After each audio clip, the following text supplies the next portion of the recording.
कक्षा 9वीं के प्यारे विद्यार्थियों, हम आपके लिए प्रश्नावली 2.4 का 15वां प्रश्न लेकर आ चुके हैं, जिसमें नीचे दिया हुआ है, नीचे दिए गए आयतों जिसमें उनके क्षेत्रफल दिए गए हैं, में से प्रत्येक की लंबाई और चौड़ाई के लिए संभव व्यंजक दीजिए। भैया ये क्षेत्रफल दिया हुआ है, पूरा क्षेत्रफल दिया हुआ है, इसमें हमारे लिए लंबाई और चौड़ाई ज्ञात करनी है। इस बिना हमें किसी चीज से कैसे कर सकते हैं हम? भैया गुणनखंड आपको यहाँ से दिख रहा होगा कि गुणनखंड हो सकता है इसका, तो हम गुणनखंड के द्वारा हम इसको ज्ञात कर सकते हैं। तो हल लिखेंगे और सबसे पहले इसको लिखेंगे, तो 25a² माइनस 35a प्लस 12।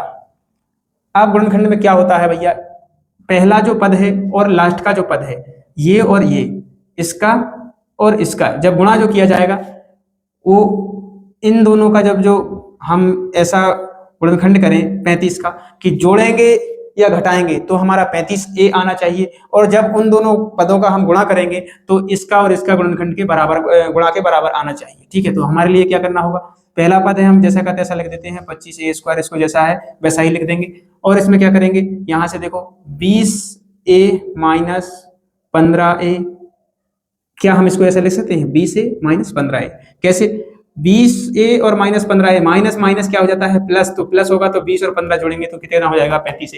ये हमने क्या बोला था, जोड़ें या फिर घटाएं, तो हमारा क्या आना चाहिए 35a आना चाहिए। और जब इन दोनों को गुणा करेंगे तो इसके और इसके गुणा के बराबर आना चाहिए। इन दोनों को हम गुणा करेंगे तो इसके गुणा और इसके गुणा, इन दोनों के गुणा के बराबर ही हमारा इन दोनों का गुणा आएगा। आप विश्वास नहीं है तो आप करके देख ले बच्चों, और ये 12 का 12 लिख देंगे। ठीक है, यहाँ पे क्या करेंगे हम, इसमें से और इसमें से दोनों पदों में एक समान क्या दिखाई दे रहा है, इस पद में और इस पद में क्या कॉमन ले सकते हैं हम इसमें से। ठीक है, तो इसमें देखेंगे 5, यहाँ पे 5a कॉमन ले सकते हैं, 5a से कॉमन लेंगे तो 5a यहाँ पे बच जाएगा, मतलब इन दोनों का गुणा करेंगे तो इतना आ जाएगा, मतलब 5a से इसमें भाग दे देंगे तो इतना आ जाएगा। ठीक है, कुछ भी कर सकते हैं आप। यहाँ पे देखेंगे 5a से इसमें भाग दे देंगे तो 5 चौक 20 और a से a कट जाएगा तो इतना आ जाएगा, तो 5a माइनस 4।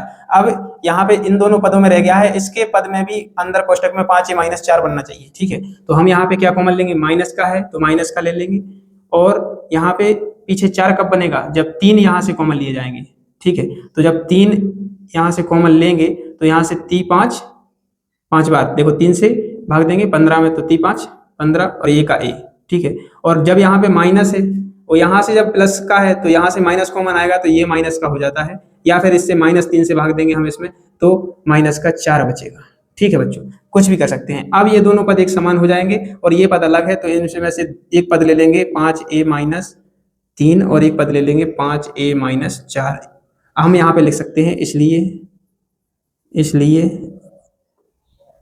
आयत की लंबाई क्या है भाई, आयत की लंबाई जो सबसे बड़ी होती है वही संख्या हमारी आयत की लंबाई होती है। कैसे? देखो यहाँ पे 5a माइनस 3, तो हम यदि a बराबर 1 रख दें तो 5 एकम 5 हो जाएगा, और 5 में से 3 माइनस किया जाएगा तो 2 आएगा, और यहाँ पे भी 1 रखेंगे, 5 गुणा 1 किया जाएगा तो 5 एकम 5, और 5 में से 4 घटाया जाएगा तो 1 आएगा। इसमें 2 आ रहे हैं, इसमें 1, तो बड़ा कौन है भैया, तो इसमें बड़ा है ये वाला। जिसमें माइनस की संख्या जितनी छोटी होगी उतना ही वो बड़ा हो जाएगा, लेकिन पहला पद हमारा समान होना चाहिए तब, नहीं तो इसमें मान रख के देख लो, एक ही कुछ ना रखो, x दिया हो, y दिया हो, कुछ भी दिया हो, उसकी जगह पे 1 रख लो, 2 रख लो, जो आपको मान रखना है वही यहाँ रखना है, वही यहाँ। जब दोनों जिसका ज्यादा आंसर आएगा वही हमारी लंबाई हो जाएगी। तो इसमें इसका ज्यादा आंसर आ रहा है तो 5a माइनस 3 ये हो गई हमारी लंबाई, और इसकी चौड़ाई का ज्ञात करेंगे तो चौड़ाई हमारी क्या हो जाएगी 5a माइनस 4, ये हमारी चौड़ाई होगी। ठीक है, अगला जो आपका सवाल है इसमें भी इसी तरीके से करेंगे हम हल, इसमें भी गुणनखंड करेंगे। 3 5 35 है, 35y² प्लस 13y माइनस 12। क्या करेंगे बच्चों, यहाँ पे कुछ इस तरीके से कर सकते हैं, 35y² इसको हम जैसा है वैसा है लिख देंगे, प्लस यहाँ पे ऐसा कर सकते हैं कि 28y माइनस 13 नहीं 15, सही है ना, यहाँ पे 15 करेंगे ना, 15y 28y माइनस 15y कैसे करेंगे भैया, इन दोनों का गुणनखंड करना, इन्हें दो ऐसी संख्याओं में इसको गुणनखंड करना है इन दोनों का, इनमें इस संख्या का कि ये जोड़ेंगे घटाएंगे तो 13 आ जाना चाहिए, और इसका अंतिम पद का और पहले पद का जब गुणा करेंगे तो इन दोनों पदों के गुणा के बराबर आना चाहिए। इन दोनों का गुणा करेंगे तो यही आएगा भैया, जो इन दोनों का गुणा करने पे आएगा। ठीक है, और इसको घटाएंगे 28 में से 15 तो 13 ही आएगा। तो यहाँ पे देखेंगे 7 से 7y अगर ये यदि बाहर ले लेंगे हम तो 7 पन्ना 35 5y बचेगा, और यहाँ पे 7 चौक 28, तो 4 बचेगा, प्लस का प्लस, और 7y से इसमें भाग देंगे, 7 चौक 28, 4 बार चला जाएगा, 22 कट जाएगी। ठीक है, माइनस के 15 लिखा हुआ है, तो माइनस का यहाँ पे 3 ले लेंगे। ठीक है, 3 लेंगे तो माइनस के 3 से जब भाग देंगे माइनस के इसमें, तो क्या आएगा यहाँ पे, माइनस से कट जाएगा, 5 15, सो 5y आ जाएगा माइनस, और यहाँ पे जब -3 से -12 में भाग देंगे तो माइनस माइनस प्लस हो जाएगा, माइनस माइनस कट जाएगा जब, तो 3 चौक 12। देखो ये पद जैसा हमारा पीछे का पद बनना चाहिए। ठीक है, तो 7y -3 एक पद में लिख लेंगे इसको और इसको, और 5y + 4 एक पद में लिख लेंगे इसको एक बार। ठीक है, अब इसमें से y बराबर 1 रख के देख सकते हैं आप, y बराबर 1 रखेंगे, अगर मन के अंदर ही रख के देख लो, 7 × y है तो 7 × 1 करेंगे तो 7 एकम 7, और 7 में से 3 गए तो 4 बचे। यहाँ पे देखेंगे 5 एकम 5, 5 और 4 9 हो जाएंगे, तो बड़ा कौन है, ये वाला है, तो इसलिए लिख देंगे, इसलिए आयत की लंबाई बराबर 5y + 4 ये ज़्यादा है, और यहाँ पे चौड़ाई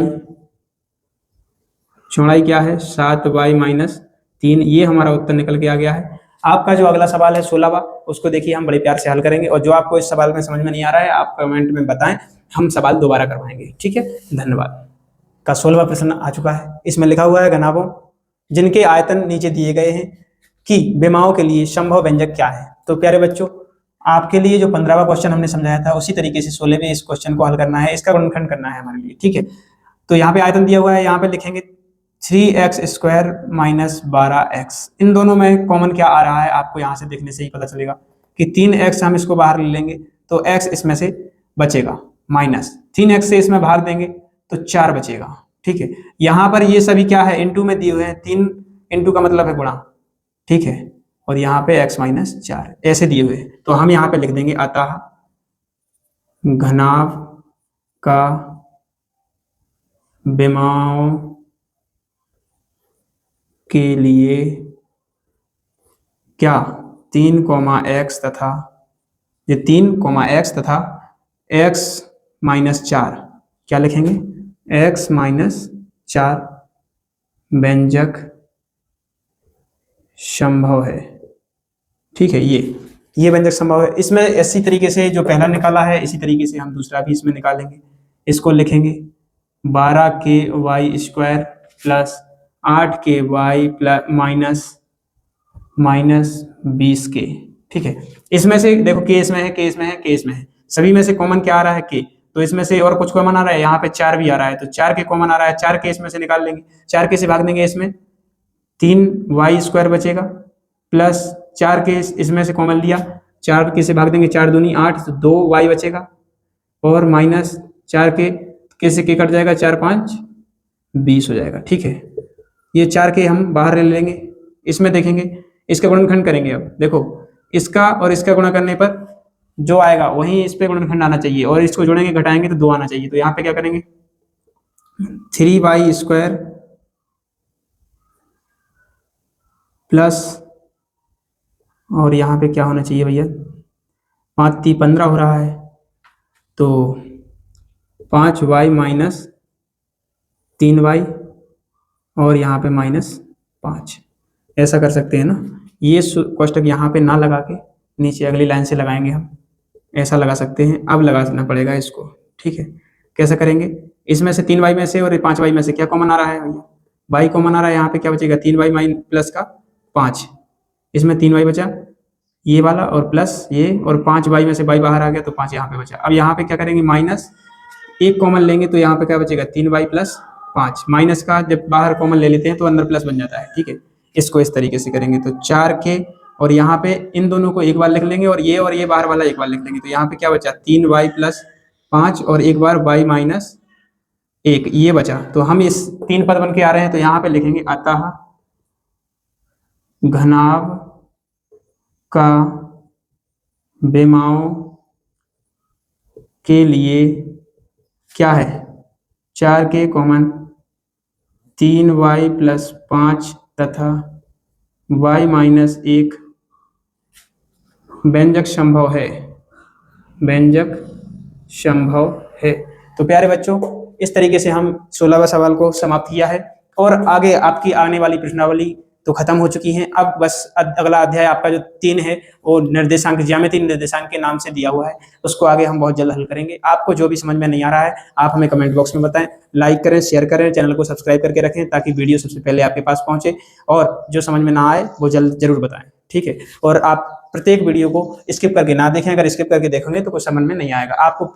जैसे हमारा ये 2 अध्याय शुरू हुआ तो पहला सवाल से लेकर लास्ट के सवाल देखेंगे, बार बार देखेंगे तो आपको जरूर समझ में आएगा, ठीक है। और आगे देखिए हम 3 अध्याय जल्द शुरू करेंगे। धन्यवाद।